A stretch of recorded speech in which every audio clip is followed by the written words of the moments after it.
Los Angeles, Califórnia, paraíso da indústria cinematográfica e televisiva, conhecida como a capital mundial do entretenimento. Lar de estrelas de Hollywood, lojas de grife e belas praias. Mas de lá também saíram vários serial killers super conhecidos, incluindo Richard Ramirez. Entre 1984 e 1985, uma série de crimes deixou a Califórnia em pânico. Apelidado de Night Stalker, o serial killer prolífico, adorador do Satã, que era visto sorrindo nos tribunais e desenhava pentagramas nas suas mãos, aterrorizou o estado por vários e vários meses e fez muitas vítimas, dentre elas crianças. No total, foram 43 ataques e 15 vítimas fatais.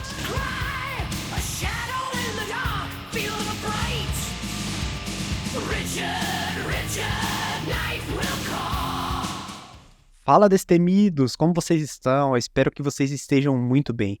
Finalmente chegamos em um dos primeiros casos de grande repercussão no canal, então eu te convido a fazer parte da nossa história, deixe seu like no vídeo e se inscreva para não perder as próximas novidades. A história começa em 29 de fevereiro de 1960 em El Paso, Texas, com o nascimento de Richard Leiva Munhoz Ramirez, quinto filho dos imigrantes mexicanos Mercedes e Julian Ramirez. Sua mãe trabalhava em uma fábrica de botas onde foi exposta a vapores químicos em todas suas gestações. Todos seus irmãos tinham defeitos congênitos e ele era o único que havia nascido saudável. Pelo menos em teoria. Aos 2 anos, uma cômoda caiu na cabeça de Richard, causando uma grande laceração em sua testa. Aos 6 anos, ele ficou inconsciente devido a um golpe que sofreu do próprio pai e começou a ter ataques epiléticos. Richard nasceu num ambiente extremamente violento. Seu pai, apesar de ser religioso, era uma pessoa muito violenta e agredia tanto Richard quanto seus irmãos e sua esposa. Aos 9 anos de idade, Richard já apresentava comportamentos estranhos. Ele cheirava cola e fumava maconha.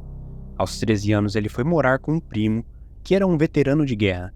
Esse primo vivia mostrando a Richard fotos de mulheres vietnamitas violadas por ele mesmo. Ainda aos 13, ele viu esse cara tirando a vida da própria esposa. Ele também ensinou Ramirez a atirar e invadir casas para roubar. Ele foi uma influência significativa para a criação do monstro que se tornaria o Night Stalker. Quando Ramirez fez 17 anos, ele conseguiu um emprego em um hotel onde ele tinha acesso às chaves dos quartos, então ele passou a furtar objetos pessoais dos hóspedes enquanto eles estavam fora. Mas o real ponto de partida das suas atrocidades foi quando ele entrou em um dos quartos e violou uma mulher. Ela ficou tão, mas tão traumatizada que não conseguiu fazer uma denúncia contra Richard. Depois disso, Richard saiu de El Paso e foi morar na Califórnia. Ele morou nas ruas, dormiu em cemitérios e, claro, entrou mais ainda no mundo das drogas. Richard começou a praticar roubos e furtos e foi assim que ele conseguiu dinheiro para alugar um quarto no famoso Hotel Cecil. O Hotel Cecil é conhecido pelas mortes misteriosas que ocorreram por lá, por ter abrigado inúmeros criminosos e por ser palco de investigações paranormais. Relaxa, porque nós faremos uma série de vídeos que abordam os casos que aconteceram no Cecil e todos os links estarão disponíveis na descrição desse vídeo. O quarto de Ramirez ficava no 14º andar. Até onde se sabe, o Night Stalker nunca levou nenhuma de suas vítimas ao hotel. Lá era sua casa e um lugar seguro que ele poderia voltar após ter praticado seus crimes. Como o Hotel Cecil era um local estranho que abrigava pessoas duvidosas, Ramirez era frequentemente visto entrando com suas roupas completamente sujas de sangue.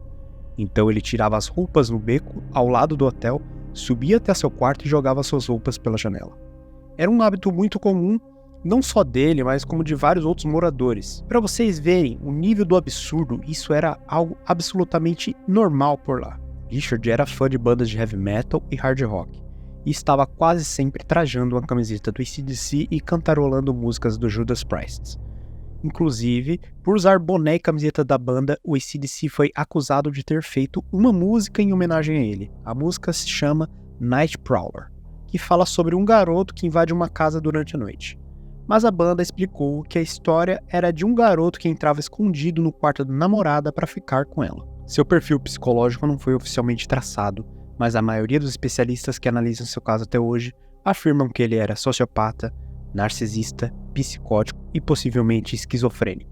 Ele era classificado como um serial killer desorganizado, não possuindo um modus operandi 100% concreto, embora sua motivação fosse sexual. Mas apesar disso, os peritos na época perceberam um padrão comportamental na cronologia de seus crimes. Primeiro, ele tirava a vida do elemento masculino que estivesse presente na casa, violava a mulher, tirava a vida dela, saqueava, jantava e ia embora. Ele utilizava vários tipos de armas, incluindo algemas de dedos, e os policiais da época nunca tinham ouvido falar disso. Richard também se intitulava satanista. Em alguma de suas entrevistas após sua prisão, ele declarou ter virado satanista por sentir a presença do mal dentro dele. Por causa disso, muitas pessoas acreditam até hoje que ele era possuído por alguma entidade. Seu primeiro crime com vítima fatal que se tem ciência foi no dia 18 de julho de 1984, quando ele tinha 24 anos. O corpo de Jenny Winkle, de 79 anos, foi encontrado pelo seu filho em Los Angeles. Impressões digitais foram encontradas na janela da casa, mas nenhuma bateu com as impressões digitais dos suspeitos. Na noite do dia 17 de março de 1985, o detetive Gil Carrillo recebeu uma chamada. Maria Hernandes, de 22 anos, foi abordada quando estacionava seu veículo na garagem do condomínio em que ela morava. Ramírez a atacou, atirando em direção do seu rosto. A jovem usou as mãos para se proteger e a bala acabou sendo desviada pela chave do carro que segurava. Para se salvar, Maria se jogou no chão e se fingiu de morta.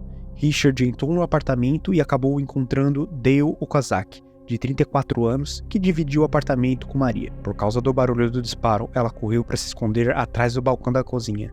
Depois de alguns minutos, ela acreditou que ele já estivesse ido embora. Quando ela levantou a cabeça por trás do balcão, ele disparou em sua testa. Um projétil de uma calibre 22 foi recuperado pela polícia. Já na garagem, as autoridades encontraram um boné de beisebol azul com a inscrição da banda AC/DC. Nesta mesma noite, apenas 40 minutos depois, Ramírez atacou outra mulher. Lian Yu, de 30 anos, teve seu carro trancado pelo veículo que ele dirigia e ele mandou ela descer e disparou 2 vezes contra seu peito. Ela foi levada ao hospital ainda com vida, mas não resistiu. Um projétil dessa mesma arma foi analisado, mas não fizeram nenhuma associação porque muitos criminosos usavam esse tipo de arma nessa época. A polícia fez um retrato falado. O policial que estava de plantão no dia lembrou de um outro retrato falado feito semanas antes de um suspeito de uma tentativa de sequestro de uma garota. Ele achou os dois muito parecidos e mostrou ao detetive, que também percebeu que havia uma semelhança ali. Eles ainda não sabiam, mas o reinado de terror de Richard Ramírez havia começado. 10 dias depois, Ramírez invadiu a casa do casal Vicente Zazara, de 64 anos, e Maxine Zazara, de 44.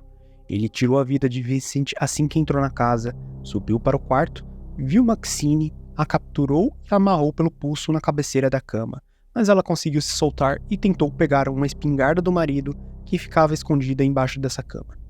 Ela mirou na cabeça dele, mas infelizmente estava descarregada. Maxine teve a chance de mudar toda a história. Vicente tinha descarregado no dia anterior porque ia receber a visita de seus netos. Ramírez ficou muito irritado e disparou 3 vezes contra ela. Depois disso, ele tentou remover seu coração, mas não conseguiu cortar a caixa torácica, então retirou seus olhos, guardou dentro de uma caixa de joias e as colocou em seu bolso e foi embora. Foi nessa cena que a polícia encontrou a primeira pista que futuramente seria o foco das investigações sobre o perseguidor noturno: a pegada de um tênis masculino tamanho 42. Na mesma semana, Richard entrou em uma casa, pegou uma garota de 6 anos e a levou para um local não identificado. Aqui eu não vou contar para vocês os detalhes do que houve porque vocês já devem imaginar. Hoje, ela já adulta, relata na série da Netflix os momentos de horror vividos com ele enquanto ouvia uma música Like a Virgin, da Madonna. O detetive Gil Carrillo lembrou do retrato falado da outra tentativa de sequestro que o colega dele tinha falado e pediu para ver o novo retrato feito com o relato da menina. E foi aí que ele teve a certeza de que se tratava do mesmo cara, o que soou estranho em toda a polícia e até duvidaram de sua capacidade. Na cabeça de todo mundo seria improvável que fosse o mesmo cara, porque as vítimas eram completamente diferentes. Em 14 de maio, Ramírez invadiu a residência do casal William e Lillian Doyle, de 66 e 56 anos. Ele disparou contra o rosto de William e golpeou até que ficasse inconsciente. Após isso, saqueou a casa e violou Lillian. Infelizmente, William não resistiu. Lillian sobreviveu e em depoimento escreveu as características do criminoso. Não foi encontrada absolutamente nenhuma pista.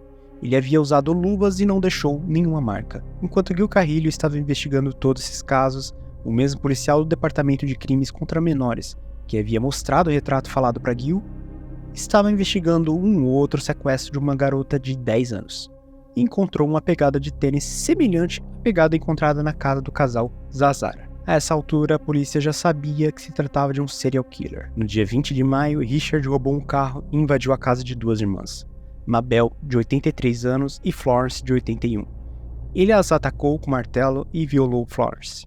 Foram encontrados desenhos de pentagramas, um na coxa de Mabel e outros nas paredes da casa, desenhados com um batom. As senhoras foram socorridas ainda com vida, mas não resistiram. Essa foi a primeira cena em que ele deixou pentagramas. A partir de então, ele adotaria o símbolo como a sua marca. No dia 30 de maio, Ruth Wilson teve sua casa invadida. Ele tentou levar seu filho de 10 anos. O menino gritou. Ruth correu para ver o que estava acontecendo e se deparou com Ramírez. Ela implorou para que ele fosse embora em troca de uma pulseira de pedraria bastante cara. Ele a violou e foi embora levando sua pulseira. A vida da Ruth e do seu filho foram poupadas. No dia 28 de julho, o corpo de Pat Hingis, de 32 anos, foi descoberto em sua casa. Ela havia sido violada e teve sua vida tirada. Gil Carrillo foi então até o local buscar alguma conexão entre outros crimes e encontrou também pentagramas nas paredes e no corpo da vítima. Mas dessa vez ele não estava trabalhando sozinho. Agora sua dupla era Frank Salerno, o respeitado detetive conhecido por ter pego o famoso serial killer de Hillside. No dia 2 de julho, o corpo de Mary Louise Cannon, de 75 anos de idade, foi encontrado em sua casa. Ele também havia desenhado pentagramas pelas paredes. No dia 5 de julho, Ramírez atacou uma jovem de 16 anos com uma chave de roda enquanto ela dormia em seu quarto. Whitney Bennett sobreviveu. A mesma pegada foi encontrada no lençol da sua cama e no seu rosto, já que ele deu um chute na cara dela. A garota descreveu Richard com detalhes e um novo retrato falado foi feito. Dessa vez o desenho tinha sido muito melhor detalhado e esse retrato falado é o que seria divulgado posteriormente em toda a mídia. Após esse crime, com relatório substancial para provar que se tratava do mesmo cara, Frank e Gil, a dupla de detetives conhecida como os Bulldogs, anunciou para todas as autoridades do país que se tratava de um serial killer. Mas a investigação não poderia ser divulgada para a mídia ainda. As investigações precisavam ser discretas e ocorrer com sigilo para que pudessem pegar o criminoso. Alguns fatos interessantes que giram em torno da busca pela identidade dele é a investigação através das pegadas do sapato. Gil Carrillo e Frank Salerno fizeram sua equipe ir de loja em loja tentar encontrar o modelo de sapato compatível com aquelas pegadas que eles encontraram, e descobriram que batia com os tênis da marca chamada Avia. Eles então enviaram um perito que foi da Califórnia até Oregon, na fábrica, e pediu ao próprio dono para que identificasse o modelo do tênis. Foram testados mais de 40 modelos de solas, até chegarem no modelo certo. Então eles tinham o modelo e a cor do tênis, que era preta, de acordo com as descrições das vítimas. O fabricante deu uma planilha de quantos tênis desse modelo haviam sido fabricados e enviados para a Califórnia, na tentativa de encontrar alguma assinatura ou uma nota fiscal no local onde o tênis havia sido comprado. Eles então descobriram que o modelo havia sido fabricado em janeiro de 85 e apenas 6 tênis pretos tamanho 42 haviam sido fabricados. 5 deles foram para o Arizona e apenas um foi para Los Angeles. E foi justamente ele que comprou esse tênis. Então agora eles poderiam identificar visualmente o único homem da Califórnia que usava esse modelo. Ramírez cometeu muitos crimes em um intervalo de tempo pequeno, que não serão expostos nesse vídeo porque ele ficaria longo demais. Em alguns houve sobreviventes que forneceram detalhes imprescindíveis para que sua identidade fosse descoberta. Até então a população sabia que tinha alguma coisa errada, porque esses crimes acabavam aparecendo na TV, nas rádios, e os próprios moradores especulavam. Então todo mundo meio que já desconfiava. Foi quando ele invadiu a residência de Peter e Barbara Pan, em 6 de agosto, mas dessa vez ele não estaria em Los Angeles, ele viajou para São Francisco para visitar seu irmão. Peter, de 66 anos, foi atingido na cabeça e não sobreviveu. Barbara, de 64, foi baleada na coluna. Ela sobreviveu, mas acabou ficando tetraplégica. Após os disparos, ele comeu tudo que encontrou pela geladeira, vomitou no chão da cozinha e praticou atos libidinosos na sala. Richard desenhou um pentagrama invertido na parede e escreveu Jack the Knife, referenciando uma música da banda Judas Priest, de que ele era fã. A letra da música contava a história de Jack, o Estripador. Depois de poucos dias, a polícia descobriu um outro crime parecido também em São Francisco. Gil e Frank foram chamados até lá porque eles sabiam que era o mesmo homem que a dupla estava procurando. 2 jornalistas investigativos estavam seguindo Gil e Frank por causa do número de crimes parecidos que estavam ocorrendo. Eles simplesmente pegaram o mesmo voo dos detetives e foram atrás deles até os locais dos fatos. Então eles perceberam que se tratava de um serial killer. E é claro que um furo desse em primeira mão não iria escapar da mídia. Eles divulgaram na TV que um serial killer estava à solta, e todo o estado da Califórnia ficou aterrorizado. Por causa do caso de Peter e Barbara, a polícia de São Francisco pediu que a prefeita da cidade, Dianne Feinstein, armasse uma coletiva de imprensa para divulgar o retrato falado do suspeito e oferecesse uma recompensa para quem fornecesse alguma pista. Mas o combinado não era falar nada além disso. E sem permissão, ela divulgou todas as informações que haviam sido colhidas sobre Ramírez, botando tudo a perder. A prefeita divulgou tudo o que a polícia sabia e que era segredo. E ao ver essas informações divulgadas na mídia, ele seria capaz de mudar a arma, o veículo ou o calçado, e foi o que aconteceu. Os crimes continuaram acontecendo, mas a arma era outra, o carro era outro e o sapato, que era a principal forma de encontrar o suspeito, deixou de ser usado. As investigações voltaram à estaca zero. Agora todo mundo sabia sobre ele e ele sabia que estava sendo procurado. Como todo famoso serial killer, ele recebeu um apelido: The Night Stalker, ou o Perseguidor Noturno. Com seu retrato falado divulgado, todos acreditavam que ele fosse fugir ou parar por um tempo de fazer vítimas. Mas não foi o que aconteceu. No dia 24 de agosto, ele entrou na casa de Bill Carnes, de 29 anos, e de sua noiva, Inez Erickson, de 27. Ramírez disparou contra Bill, que ficou gravemente ferido. Violou Inez 2 vezes e perguntou onde Bill guardava seu dinheiro. Ela disse que eles não tinham nenhum dinheiro. Richard já fez jurar por Satã que ela falava a verdade. No meio de tudo isso, ele perguntou se ela sabia quem ele era. Ela disse que não, e ele, se sentindo grandioso, estufou o peito, suspirou e disse: "Eu sou o Night Stalker." Who are you?